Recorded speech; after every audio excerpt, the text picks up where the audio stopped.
Edgar Allan Poe escribió esta historia en 1839, en un tiempo en que la literatura gótica buscaba explorar los rincones más oscuros del espíritu humano. Poe no se conformaba con hablar de espectros o de casas malditas. Sus relatos se adentran en la mente, allí donde la imaginación y la culpa son suficientes para levantar monstruos. Nuestro narrador recibe una carta de Roderick Usher, un amigo de la infancia. La letra es temblorosa y el mensaje breve. Una súplica urgente para que lo visite. Habla de enfermedad, de nervios quebrados, de un estado de ánimo que roza la desesperación. El narrador no puede negarse, y así, una tarde gris, emprende el viaje hacia la mansión de los Usher. El camino es estrecho, rodeado de árboles altos que se inclinan como si quisieran evitar la vista del cielo. El aire es denso, húmedo, sin canto de aves ni rumor de agua. No es el silencio natural de un bosque tranquilo, es un silencio impuesto, como si algo invisible hubiera ordenado callar a todo lo vivo. Finalmente, el sendero se abre. A lo lejos, más allá de un estanque inmóvil, surge la mansión. No es un castillo orgulloso ni una casa noble. Es una figura fatigada, sostenida apenas por la costumbre de permanecer en pie. Sus muros, de un gris apagado, absorben la luz en lugar de reflejarla, y en el agua, su reflejo parece aún más inquietante, como si duplicara su tristeza. Las grietas recorren la fachada de arriba abajo, antiguas y persistentes, como cicatrices que nunca terminan de cerrar. Las torres desiguales se recortan contra el cielo encapotado, no con grandeza, sino con un desequilibrio que provoca desasosiego.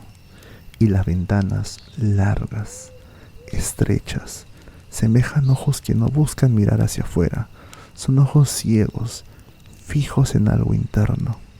El narrador reflexiona. Hay lugares que protegen, otros que pasan inadvertidos, pero algunas parecen absorber a quienes se acercan. No es lo mismo entrar en una casa que entrar en su espíritu. Y la casa Usher no es un simple edificio, es un espíritu, uno que lleva demasiado tiempo consumiéndose en soledad. La tarde avanza y el cielo parece más bajo, más pesado. Incluso los árboles se enmudecen a su alrededor. El aire se impregna de un olor terroso, mezcla de humedad y encierro, como si los cimientos mismos exhalaran la respiración de siglos. El narrador alza la vista hacia las torres y siente que la mansión no lo recibe, lo absorbe. Comprende que cruzar ese umbral no será entrar a un hogar, sino a un destino. Con cada paso, la idea se repite en su mente. Hay lugares que no se habitan. Son ellos quienes comienzan a habitarte a ti. Al llegar a la entrada, la puerta principal lo recibe con un silencio solemne. La madera, ennegrecida, conserva trazos de lo que alguna vez fueron tallados decorativos. Ahora son apenas cicatrices sin forma. La aldaba metálica brilla débilmente, fría, como si hubiese olvidado la calidez de las manos humanas. El narrador duda un instante. No es temor lo que siente, sino un presentimiento. Al cruzar ese umbral, dejará atrás algo que no podrá recuperar. Quizá la ligereza con la que había iniciado el viaje, quizá la tranquilidad de una vida que hasta ahora no conocía la opresión de una casa viva. Levanta la aldaba y la deja caer. El golpe suena apagado, como si la madera lo tragara en un suspiro. Espera. Silencio. Repite la acción. Esta vez, un eco leve recorre el interior, seguido por pasos lentos que se aproximan desde la penumbra. El viajero respira hondo. En ese instante, comprende que no está por entrar a una mansión cualquiera. Está a punto de penetrar en un espacio donde la lógica del mundo exterior no rige. Una frontera, un umbral donde la melancolía se ha vuelto materia, donde la tristeza se ha convertido en piedra.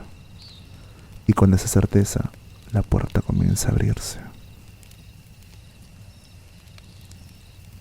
La puerta se abre despacio, como si resistiera el movimiento, y deja escapar un aire más frío que el de afuera. Ese aliento húmedo acaricia el rostro del narrador y lo obliga a contener la respiración. Cruza el umbral con cautela, y al hacerlo, siente que la casa lo envuelve en un abrazo pesado, como si le reclamara desde hace tiempo. Dentro, la penumbra lo recibe con fuerza. No es oscuridad total, sino un velo opaco que reduce los contornos. La luz de la tarde apenas alcanza a atravesar las ventanas altas, filtrada por cristales sucios. El aire huele a madera envejecida, a tela húmeda, a objetos que llevan demasiado tiempo quietos. El narrador se detiene y mira a su alrededor. Los pasillos están cubiertos de tapices oscuros que no decoran, sino sofocan. Los cuadros enmarcan rostros severos, ancestros que parecen observar al visitante con la solemnidad de jueces. Sus miradas no transmiten vida, sino una espera interminable. El viajero siente que ha entrado no en un hogar, sino en un mausoleo de memorias. El suelo cruje bajo sus botas, pero el sonido se apaga de inmediato, como absorbido por las paredes. El silencio es tan denso que cada paso parece una intrusión. A su lado, un sirviente de rostro pálido lo acompaña sin pronunciar palabra. Su caminar es lento, casi arrastrado, como si él también cargara con el peso de la casa. El recorrido por los corredores se prolonga. A cada tramo, el narrador percibe una atmósfera distinta. En una sala, el aire está impregnado de polvo. En otra, de un perfume antiguo que debía ser dulce y ahora resulta agrio. En otras, lo domina una oscuridad tan espesa que parece tener consistencia. Nada es uniforme. Cada espacio conserva su propia descomposición. En las paredes, tapices deshilachados muestran escenas que el tiempo ha deformado. Banquetes que parecen funerales, gestos de triunfo que se han vuelto muecas de dolor. Las cortinas pesadas apenas se mueven, aunque no hay corriente de aire. Y los techos, altos y sombríos, no dan sensación de amplitud, sino de peso, como si estuvieran a punto de desplomarse. El narrador reflexiona. No está recorriendo una casa, sino los pasillos de una mente. Cada cuadro es un recuerdo detenido. Cada puerta cerrada es un pensamiento oculto. Cada sombra en la esquina es una idea. Cada cuadro es un recuerdo detenido. Cada puerta cerrada es un pensamiento oculto. Cada sombra en la esquina es una idea que no quiere salir a la luz. La mansión es un espejo del alma de los Asher. Y caminar por ella es caminar dentro de un espíritu enfermo. A medida que avanza, el viajero percibe detalles que le inquietan. Algunas habitaciones parecen intactas, como si hubieran sido selladas en un intento de conservar un pasado que nunca volverá. Otras muestran abandono extremo, muebles cubiertos por sábanas que parecen sudarios, lámparas apagadas que cuelgan como esqueletos de hierro. Todo transmite la misma sensación. Aquí nada vive, solo persiste. El sirviente sigue guiándolo sin pronunciar palabra, pero cada vez que giran un pasillo o cruzan una sala, el narrador siente que descienden, aunque el piso sea recto. Es una impresión extraña, como si la casa misma lo llevara poco a poco hacia sus entrañas. El silencio se interrumpe de vez en cuando, por ruidos vagos, un crujido lejano, un golpe apagado, un eco que no parece venir de sus pasos. El narrador no sabe si son sonidos de la casa o de su imaginación, pero no se atreve a preguntar. El sirviente, imperturbable, no muestra reacción alguna. Finalmente llegan a un corredor más amplio, con una puerta doble al fondo. Es distinta de las demás, más alta, con un arco tallado, que conserva aún algo de dignidad, aunque carcomido por el tiempo. El sirviente se detiene, inclina la cabeza con un gesto breve y se retira sin decir palabra. El narrador queda solo frente a esa entrada. Siente que ha llegado al centro mismo del laberinto, al lugar donde lo espera la razón de su visita. Se acerca con paso lento, cada crujido del suelo amplificado por el silencio. Coloca la mano sobre el picaporte y se detiene unos segundos. Respira hondo. En su mente, la idea se hace más clara.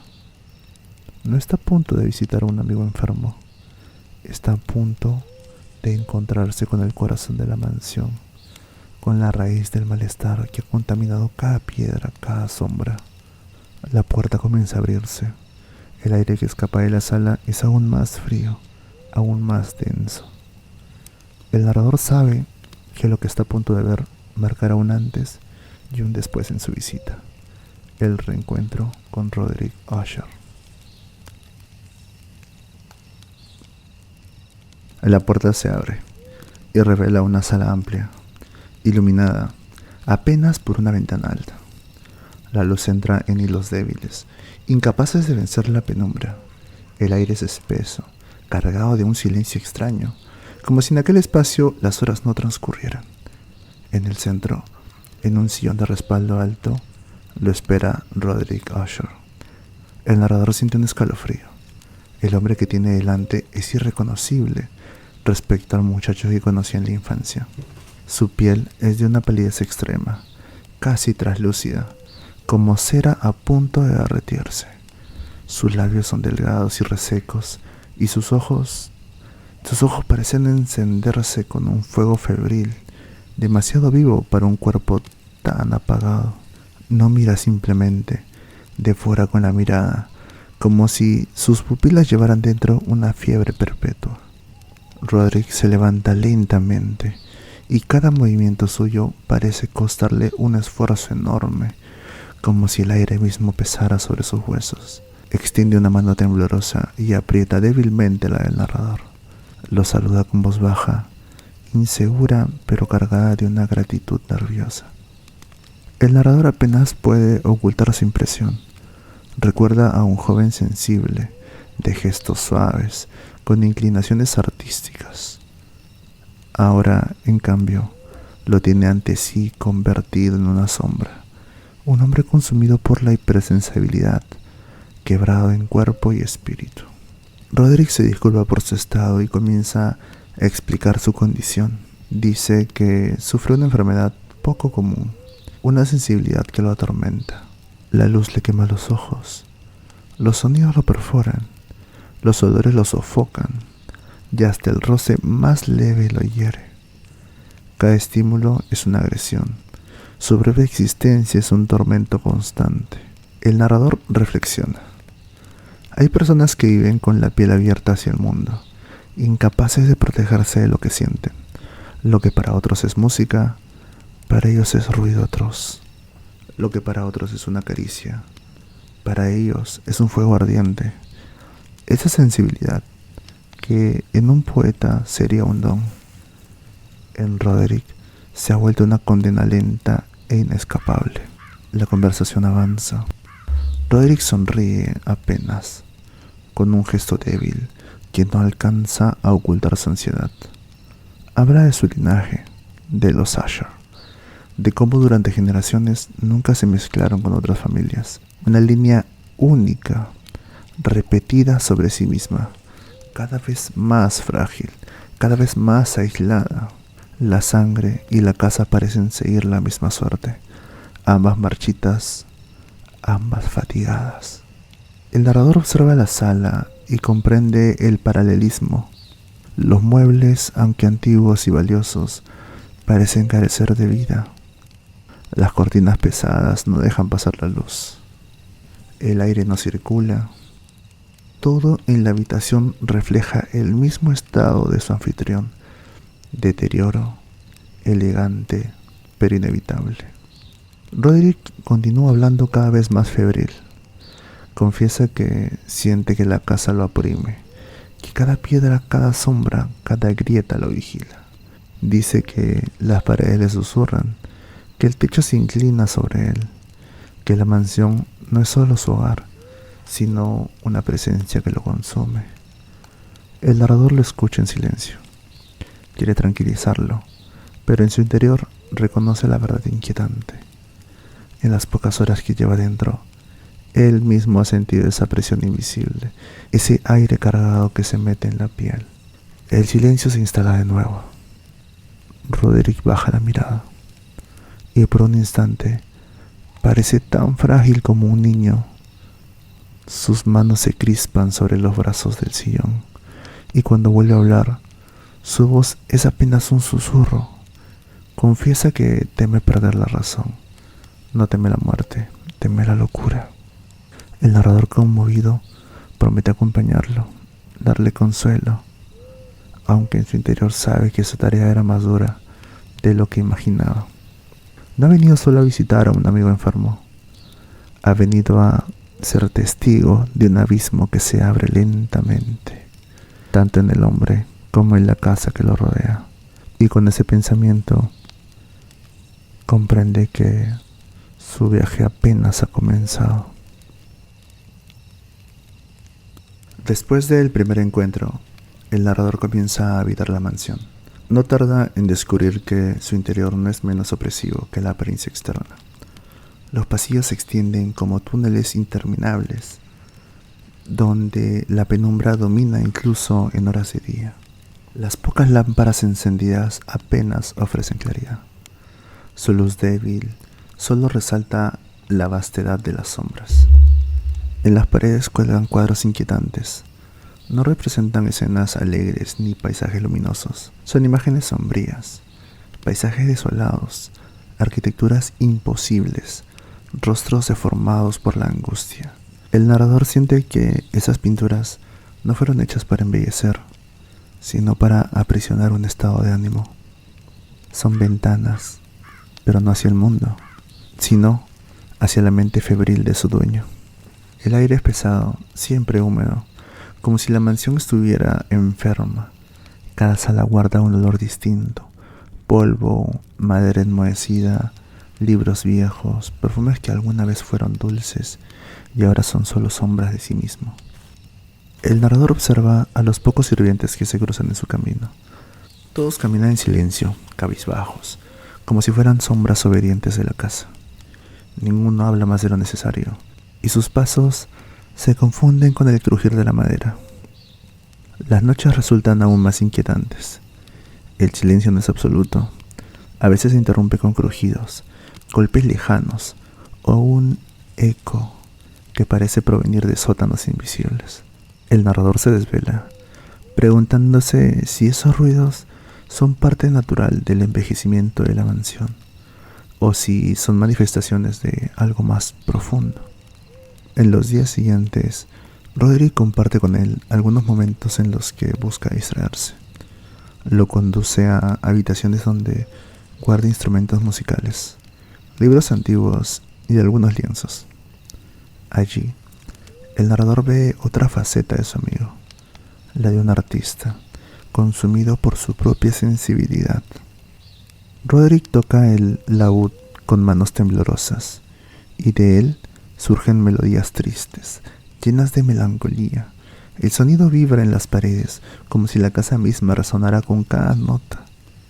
Los libros que lee son tratados oscuros, historias de misticismo y locura, y sus dibujos, garabateados con intensidad febril, muestran formas abstractas, figuras que parecen inspiradas más por delirios que por observación. El narrador reflexiona: el arte de Roderick no es un refugio, es un síntoma. Cada melodía es un lamento, cada trazo una grieta en su mente, cada palabra un eco de la angustia que lo consume. El arte que debería liberar, en él solo parece evidenciar la prisión invisible en la que vive. El visitante comienza a sentir que la casa está viva, no solo por sus sonidos y sombras, sino porque responde a los estados de su dueño. Cuando Roderick está más agitado, los pasillos parecen más estrechos. Cuando está en silencio, la mansión entera parece condenar la respiración. Y es como si la arquitectura estuviera unida a su ánimo por un lazo secreto. En sus propias noches de insomnio, el narrador empieza a notar lo mismo. La casa lo observa, no con ojos, sino con presencias. Se siente vigilado por los cuadros, acompañado por los ecos, acechado por las sombras que nunca son completamente sombras. Y así comprende que No está hospedado en una vivienda común. Está dentro de un organismo, una que respira con dificultad, una que palpita al ritmo de la mente de su amigo. Una casa que, como él mismo empieza a intuir, no tardará en arrastrarlo hacia su enfermedad.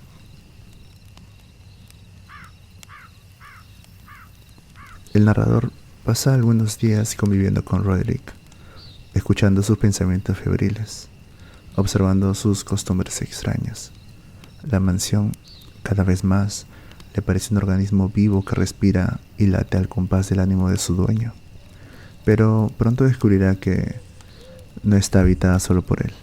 Una tarde, mientras recorre con Roderick uno de los pasillos, percibe un movimiento al fondo.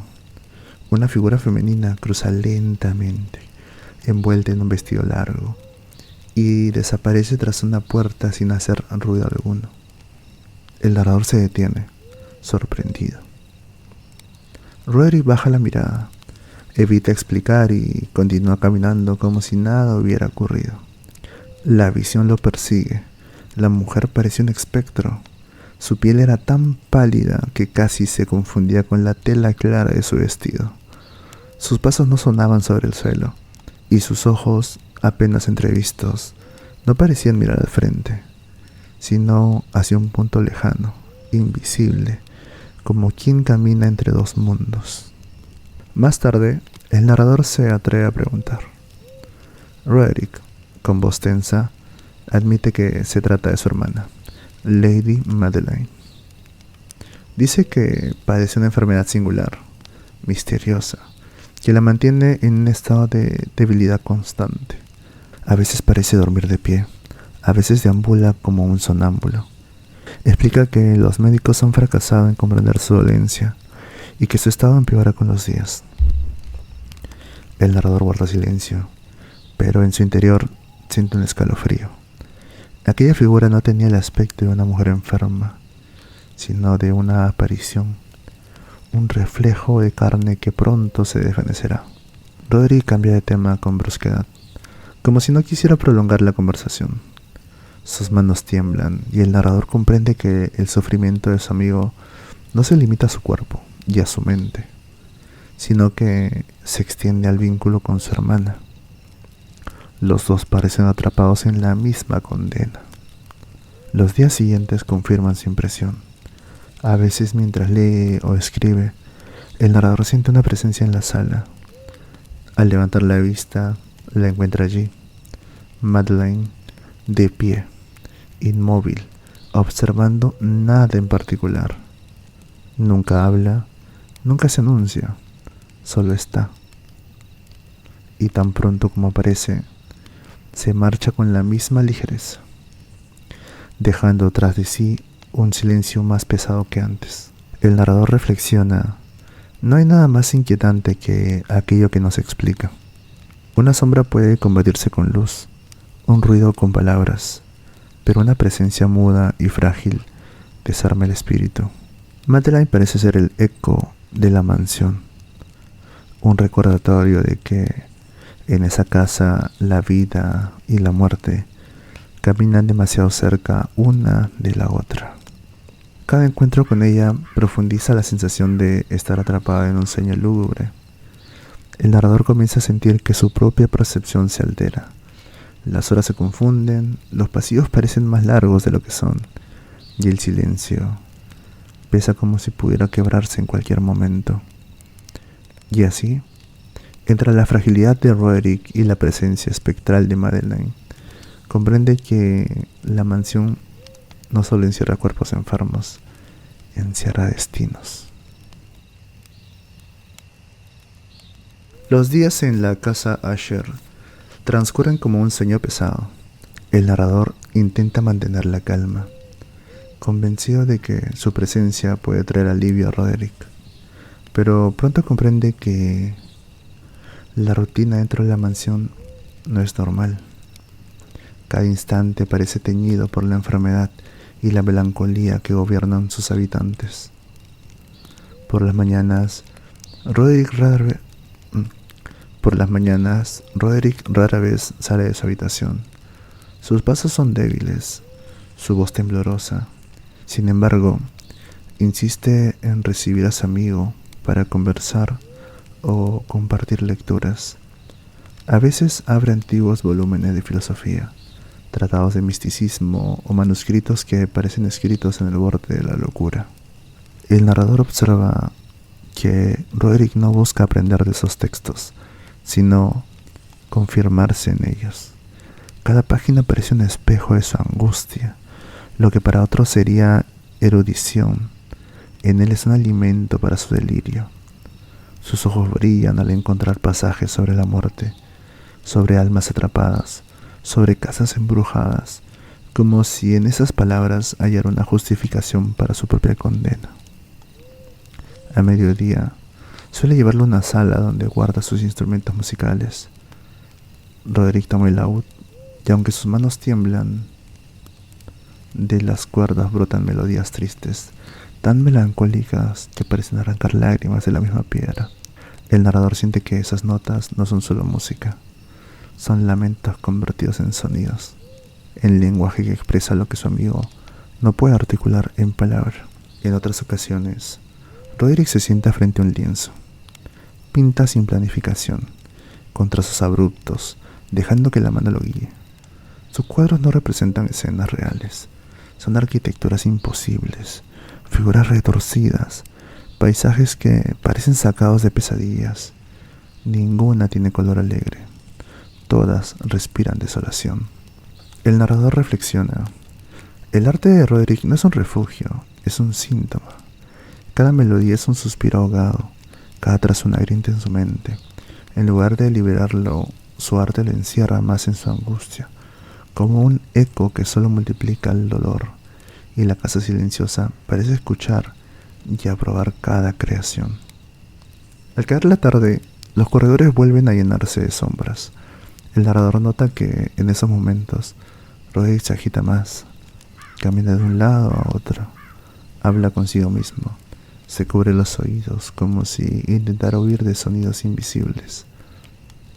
A veces se detiene frente a una ventana y mira el horizonte, como si esperara algo, aunque afuera no hay más que un cielo gris y árboles inmóviles. Las noches son aún más perturbadoras.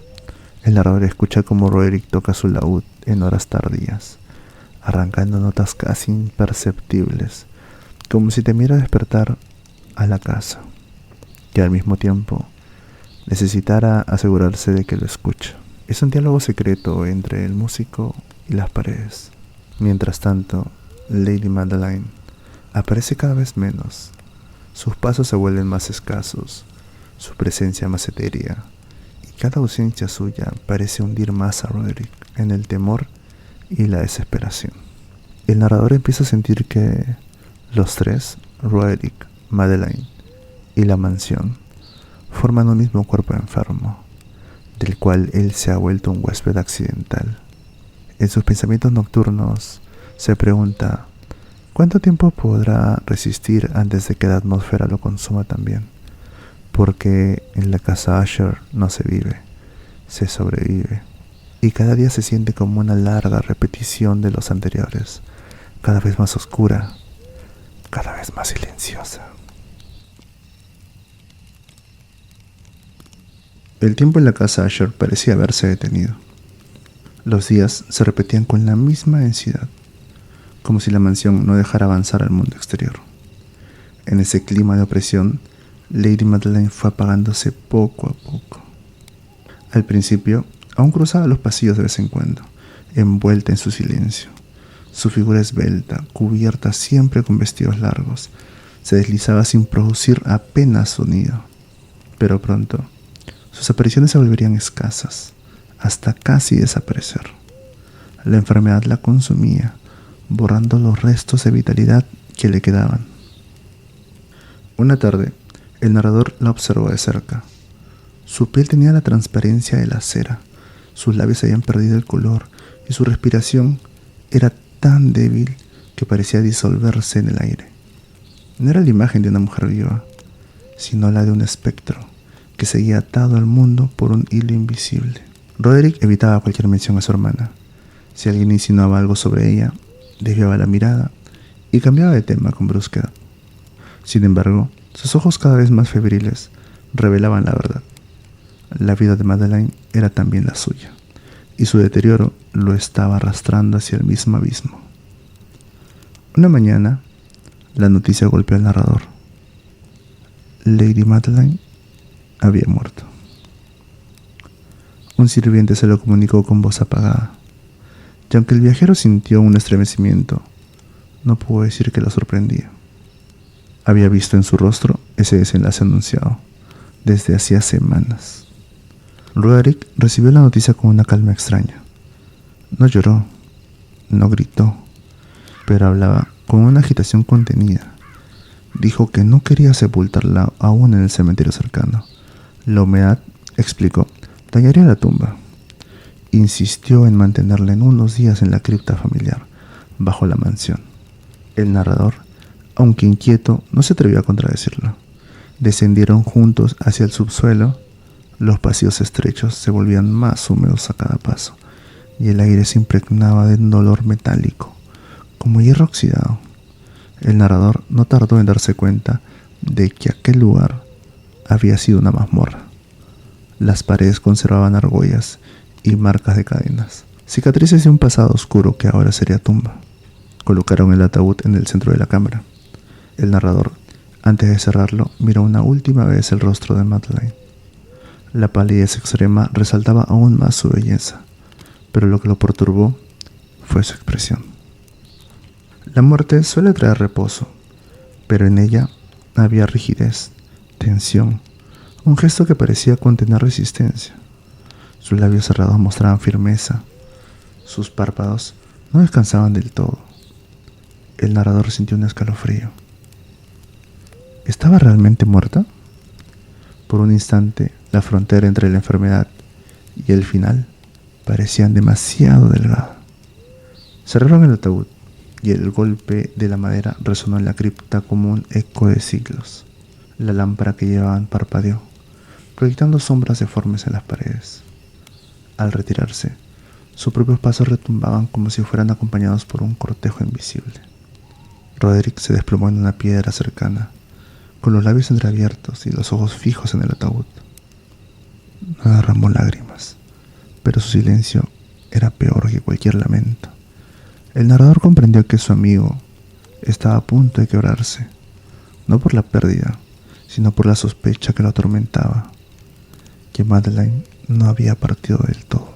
Al regresar a la superficie, el aire de la casa parecía distinto, más frío, más pesado, como si cada pasillo llevara ahora el recuerdo del cuerpo encerrado bajo tierra. El narrador percibió que la mansión había cambiado con aquel entierro. La oscuridad era más densa, los retratos parecían observar con más insistencia y los silencios se habían vuelto insoportables. Los días siguientes confirmaron ese presentimiento. Roderick ya no encontraba descanso. Caminaba sin rumbo, se detenía en mitad de una frase, se tapaba los oídos, como si huyera de voces inaudibles. Decía escuchar ruidos en la noche, golpes en la madera, ecos que subían desde la cripta. El narrador, al principio, intentó tranquilizarlo, atribuyendo todo al nerviosismo. Pero pronto, también él comenzó a percibir ruidos extraños, un crujido en el suelo cuando nadie caminaba, vibraciones en las paredes, ecos lejanos que parecían pedir auxilio.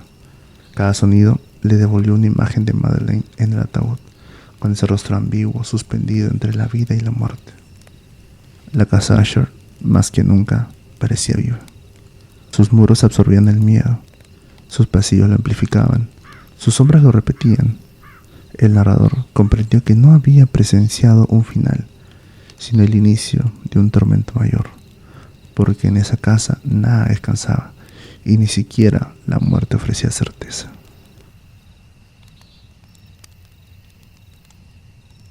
La noche había caído sobre la casa Usher, con una densidad insoportable. El aire estaba inmóvil y, sin embargo, cada ventana temblaba como si la mansión entera respirara con dificultad. Afuera, una tormenta comenzó a desatarse.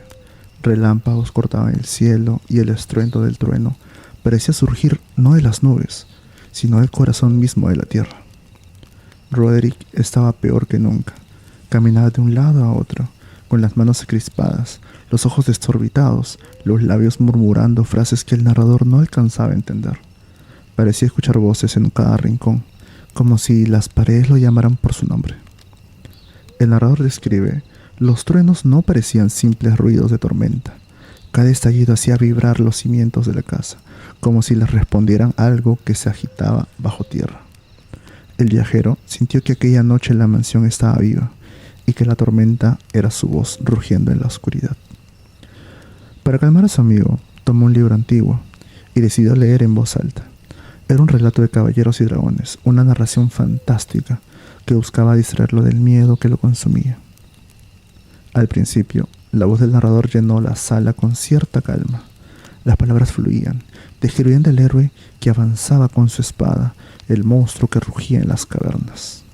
Pero pronto ocurrió lo inexplicable.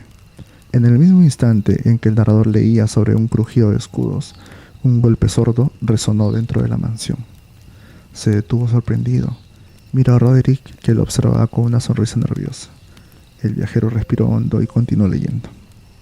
Un pasaje describía un grito terrible del monstruo, y en ese preciso momento un eco desgarrador recorrió los pasillos. No era un trueno, no era viento, era un sonido humano, un lamento que subía desde lo profundo de la casa. El narrador tragó saliva e intentó convencerse de que era una coincidencia, un producto de su imaginación exaltada. Pero entonces ocurrió de nuevo. Cuando el texto narraba la caída de un portón, un estrépito metálico retumbó en las paredes, como si una puerta de hierro hubiera sido derribada en las entrañas de la mansión. El narrador comprendió con horror que la ficción y la realidad estaban entrelazándose. Lo que pronunciaba en voz alta parecía despertar ecos en la casa. Era como si la historia no se estuviera leyendo, sino invocando. Cada palabra era un conjuro, y la casa Asher respondía con su propio lenguaje de golpes y gemidos. Roderick se cubrió los oídos, pero no para escapar de los truenos, sino de la lectura misma. «No sigas», murmuró con voz rota. «¿No lo escuchas? Es ella. Es Madeleine».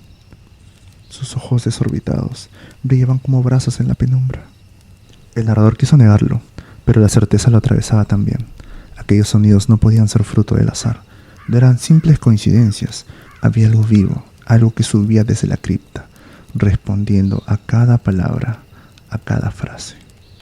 La tormenta afuera se volvió un rugido constante. El viento azotaba las ventanas, la lluvia golpeaba con furia, los relámpagos iluminaban fugazmente los tapices y los retratos, haciendo que los rostros pintados parecieran moverse. El salón entero se había convertido en un escenario donde la ficción, la naturaleza y el miedo se entrelazaban. El narrador cerró el libro, incapaz de continuar, pero el silencio no trajo alivio. Los ruidos en la casa se intensificaron. Un golpe seco, seguido de pasos arrastrados, subía desde las profundidades. Cada crujido se sentía más cerca, cada eco más claro. Roderick temblaba inmóvil en su sillón.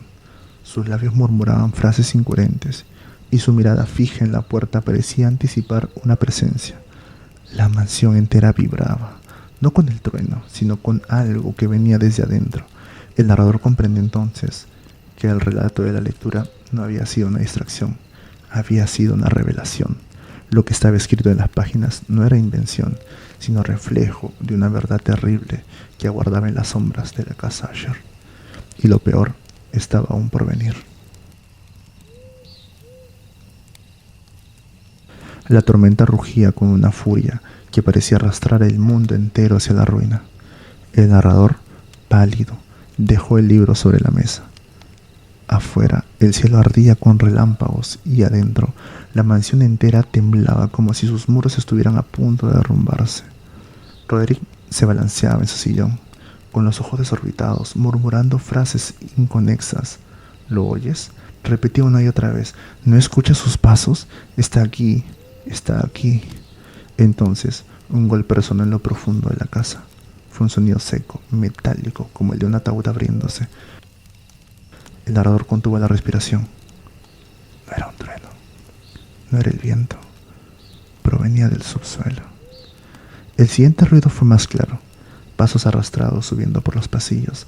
Cada movimiento era lento, irregular, pero firme, como si una fuerza irresistible empujara desde las entrañas de la mansión.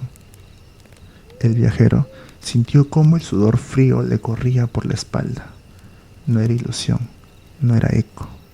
Alguien estaba subiendo desde la cripta. El narrador trató de convencer a Roderick de que todo era producto de su exaltación, pero sus propias palabras carecían de convicción, porque también él escuchaba. Cada golpe retumbaba en su pecho como un tambor lejano que se acercaba más y más. Los pasos se hicieron más cercanos, más violentos.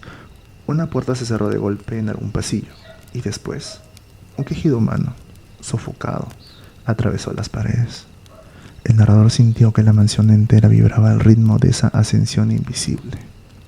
Roderick, inmóvil, comenzó a hablar con voz débil pero clara. La enterramos viva. Lo sabía. Siempre lo supe. Su enfermedad no era muerte, era sueño, un trance. Y ahora vuelve a buscarnos. Las palabras helaron al narrador. La idea lo atravesó con la violencia de un rayo. ¿Y si era cierto? ¿Y si Madeleine, en su extraña dolencia, había sido encerrada con vida en aquella cripta húmeda?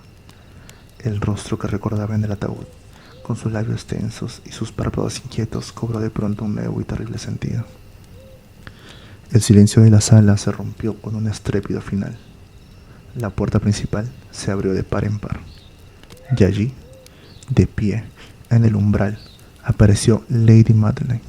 Su vestido blanco estaba desgarrado y manchado de sangre. Su cabello, enmarañado, caía en desorden sobre sus hombros.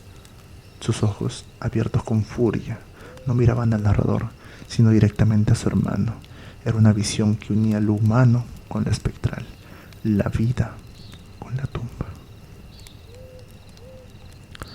Con un grito desgarrador, Madeleine avanzó tambaleante hacia Roderick. Sus manos extendidas parecían buscarlo con desesperación, como si el vínculo entre ellos no hubiera terminado en la muerte, sino que se reforzaba en la tragedia. Roderick lanzó un alarido que se confundió con el estruendo del trueno. Se levantó apenas de su sillón, pero su cuerpo, débil y exhausto, no pudo resistir. Cuando Madeleine lo alcanzó, ambos cayeron juntos al suelo, abrazados en un choque brutal. El narrador retrocedió, horrorizado. Observó cómo Lady Madeleine, en su último aliento, se desplomaba sobre su hermano y cómo Roderick, en ese mismo instante, exhalaba un grito final y quedaba inmóvil bajo su peso. La escena fue tan rápida como devastadora. Los dos cuerpos, unidos por la sangre y la condena, quedaron tendidos en el suelo, muertos al mismo tiempo. El salón entero se estremeció. Los tapices se agitaron violentamente, las ventanas estallaron con el viento y las lámparas se apagaron en un solo soplo. El narrador comprendió que la mansión no resistiría más. Con un esfuerzo desesperado, corrió hacia la salida, atravesó pasillos que crujían como huesos rotos, bajó escaleras que temblaban bajo sus pies y llegó finalmente al exterior. Detrás de él, la casa Asher rugía como un animal herido. Los muros se partían, los cimientos se hundían y los gritos del viento se mezclaban con los últimos ecos de la tormenta. El narrador apenas tuvo tiempo de girar la vista para contemplar cómo la mansión, con un estruendo colosal, comenzaba a derrumbarse sobre sí misma.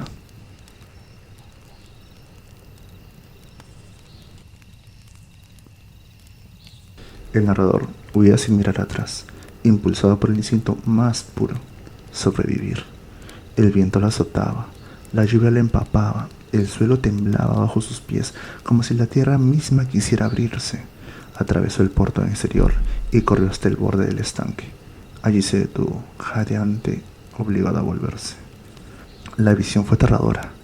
La casa Asher, aquella mole gris y agrietada, se estremecía como un cuerpo en agonía. Sus torres oscilaban, las ventanas vibraban y un rugido profundo salía de sus entrañas, mezcla de trueno, viento y piedras quebrándose. El narrador vio como una grieta enorme que desde hacía años recorría la fachada comenzaba a ensancharse como una herida que se abre de golpe. La línea se extendió desde el techo hasta los cimientos. En ese instante comprendió que no estaba presenciando solo el derrumbe de una casa, sino el colapso de una estirpe entera. El agua del estanque se agitó con violencia, reflejando relámpagos que iluminaban el desastre. Las paredes cedieron. Una torre se desplomó hacia adentro, y el eco del impacto retumbó como un cañonazo en la noche. La grieta creció aún más, dividiendo la mansión en dos mitades que crujieron con un sonido insoportable. El narrador retrocedió, atónito, incapaz de apartar la vista.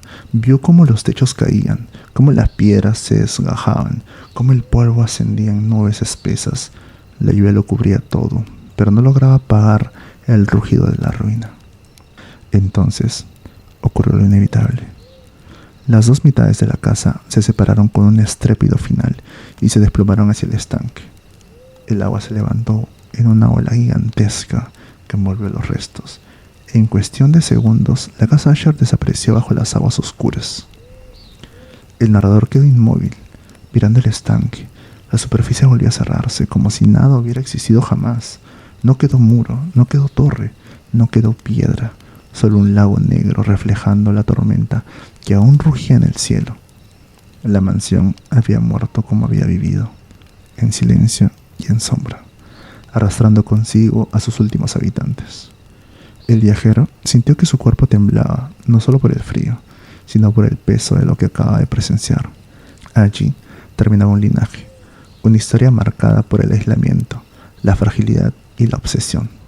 Los Asher habían desaparecido, y con ellos, la casa que los definía. Permaneció largo rato junto al agua, escuchando cómo la tormenta se alejaba poco a poco. El trueno se desvanecía en el horizonte y el viento, aunque aún fuerte, ya no rugía con furia. Parecía que la naturaleza había cumplido una tarea pendiente y ahora se permitía descansar. El narrador pensó en Roderick y Madeleine, en sus miradas febriles, en sus silencios, en la manera en que la casa parecía ser parte de ellos. Comprendió que no eran simples víctimas, habían sido reflejos de la mansión, y la mansión había sido reflejos de ellos. Su caída era inevitable. Con pasos lentos se alejó del estanque. Cada metro que le separaba de aquel lugar le devolvía un poco de calma. Aunque sabía que jamás olvidaría la visión de la casa hundiéndose en las aguas, no llevaba consigo nada físico de los Asher, pero sí la memoria de una experiencia que lo había marcado para siempre. Quizá pensó que aquella historia no era solo la de una familia enferma, ni la de una casa maldita. Quizá era una advertencia. Todo lo que se encierra sobre sí mismo, todo lo que rehúsa mezclarse con el mundo, termina por derrumbarse. Y cuando cae, arrastra consigo no solo cuerpos, sino recuerdos, nombres y hasta piedras. El narrador levantó la vista hacia el cielo. La tormenta cedía. Entre las nubes oscuras comenzaba a abrirse un resplandor tímido. Caminó sin mirar atrás. La casa Asher ya no existía. Solo quedaba el eco de su caída. La caída de la casa Asher no es solo el derrumbe de una mansión antigua. Es el retrato de una mente que se hunde en su propio abismo. El autor nos muestra que a veces la casa, con sus muros agrietados y su aire enfermo, es un reflejo del alma de quienes la habitan. Roderick y Madeleine no son simples personajes, son símbolos del miedo a la decadencia, de la enfermedad que corroe en silencio, del peso insoportable de la herencia y la soledad. Cuando los muros se desploman y la casa se hunde en el lago, lo que cae no es solo un edificio, sino toda una existencia atrapada en su propio destino. Esa es la lección. Nadie puede sostener eternamente una estructura carcomida por dentro. Al final, la ruina llega y nos arrastra consigo.